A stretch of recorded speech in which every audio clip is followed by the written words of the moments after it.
Պարոն քաղաքապետ, դուք խոսեցիք մոտավորապես արդեն մայթերի մասին, գաղտնիք չէ, որ Երևանը մեղմ ասած հետիոտնի համար հարմար քաղաք չէ, եւ ունենք փողոցներ անգամ, որտեղ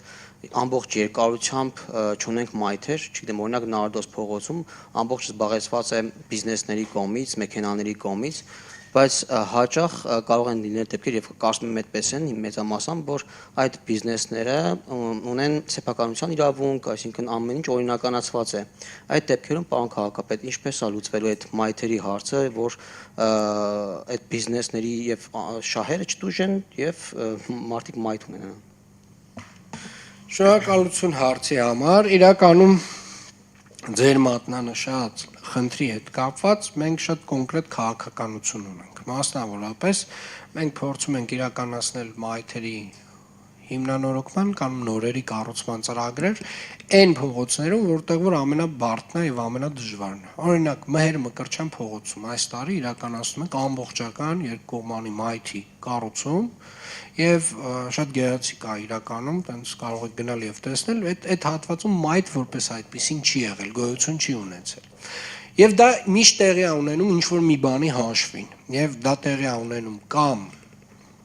ձեր մատնանշած փողոցի հաշվին, կամ դա տեղի է ունենում այդ բիզնեսների տենց արդեն իսկ նույնիսկ օրինականացրած տարածքների հաշվին,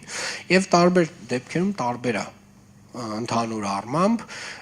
մենք բոլոր այն տեղերում, որտեղ որ խնդիր է դրվում, խնդիրը լուծելու, այդ խնդիրը վստահորեն ինչ որ լուծումներ ստանում է։ Եվ դրա հաշվին ինչ կարող է լինել, այո, կարող է փողոցի լայնքը նեղանալ եւ կարող է հետիոտնային հնարավորությունը ստեղծելու հաշվին ուղղակի տենց ավտոմեքենաների համար կանգառի հնարավորություն այլևս չլինի։ Եվ դա նորմալ է եւ տրամաբանական է, որովհետեւ նորից կրկնեմ, մեր առաջնային խնդիրը հետիոտնն է, անվասայլակով մարդն է, մանկասայլակով մարդն է։ Երկրորդի մասով էլ Երևան քաղաքում միայն վերջի տարվա ընթացքում 500 թեքահարթակներ են կառուցել ու ասեմ ավելին, այդ թեքահարթակների կառուցումը մեկ ընդհանուր տրամաբանությամբ, այսինքն ինչ որ մի փողոցում, եթե անվասայլակով դու սկսում ես շարժվել, պետքա ինչ որ մի կետի, տրամաբանական կետի հասնես։ Այսինքն, այս էլ մեծ ծավալի աշխատանք արել ենք այս տարի։ Ну, չեմ ասի, որ արդեն հետիոտնի եւ անվասայլակով մարդու համար շատ հարմարավետ է դարձել քաղաքը, բայց այդ ճանապարհով մեծ տեմպերով շարժվում ենք։